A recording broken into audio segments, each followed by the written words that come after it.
In the midst of all the craziness in the world and questions of whether or not the events surrounding Texas are going to make the U.S. do a boog, it's come to light that there's an anti-militia bill floating around Congress labeling any firearms training it doesn't like as paramilitary activity that must be banned.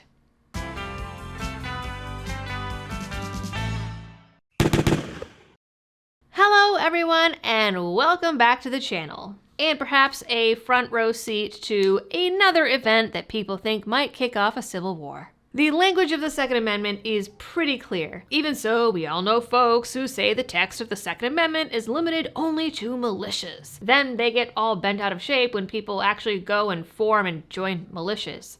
You just can't win. People will poke fun and say it's a bunch of military wannabes playing dress up or something, but guess what? It's perfectly legal for people to dress up and run around training in the woods and form gun clubs and training clubs and do self-defense training and whatever else. For now. Before I get into all the details, this video is brought to you with the help of Blackout Coffee Company. Blackout is a great company that supports channels like mine, veterans, and the Second Amendment. They have amazing coffees and teas, everything is made fresh to order, and it is all backed by traditional values. To help support them and the channel, go to blackoutcoffee.com/libertydoll. A new bill going through Congress, courtesy of Congressman Raskin of Maryland and Ed Markey of Massachusetts, who we all know and love, called the Preventing Private Paramilitary Activity Act of 2024, or H.R. 6981, claims to protect citizens, government proceedings, and politicians from people trying to intimidate them while armed. Even though intimidating our politicians is the purpose of the Second Amendment, but you know! Never mind that there are already laws on the books to prevent these sorts of crimes. It's pretty clear that this is aimed at some of the protests from the right over the last couple of years. And of course, it's being marketed as a way to stop another January 6th from ever happening ever again. Because, I mean, remember you guys, that is the 9/11 of our time. The bill redefines militias, which they rename private military organizations, as any group of 3 or more persons associating under a command structure for the purpose of functioning in public or training to function in public as a combat support, law enforcement, or security services unit. The bill also bans so-called dangerous conduct, which it defines as publicly patrolling, drilling, or engaging in harmful or deadly paramilitary techniques, interfering with or interrupting government proceedings, interfering with the exercise of someone else's constitutional rights, falsely assuming the functions of law enforcement and asserting authority over others, and training to engage in such behavior. One can reasonably assume that it would be used as an excellent excuse for alphabet boys to show up at ranges and gun clubs across the country. It leaves it up to these alphabet mafias to decide what could be harmful behavior, which would go absolutely swimmingly without any corruption at all. It's not like federal agencies have a history of overzealous and broad enforcement when it comes to violating Second Amendment rights. And anyone who the government thinks is in violation of the bill would have their guns confiscated, which also would go swimmingly.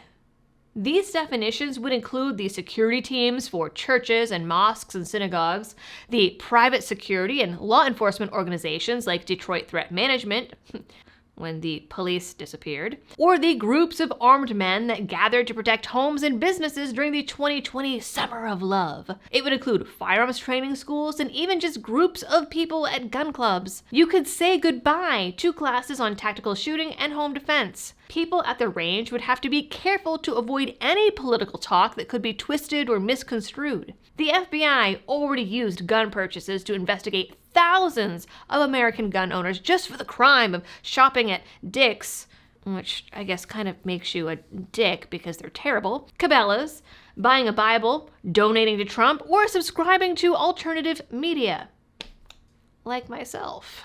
It's easy to see how they might then use this bill to investigate any and every gun owner at any given range or club to decide if they're a dangerous militia member.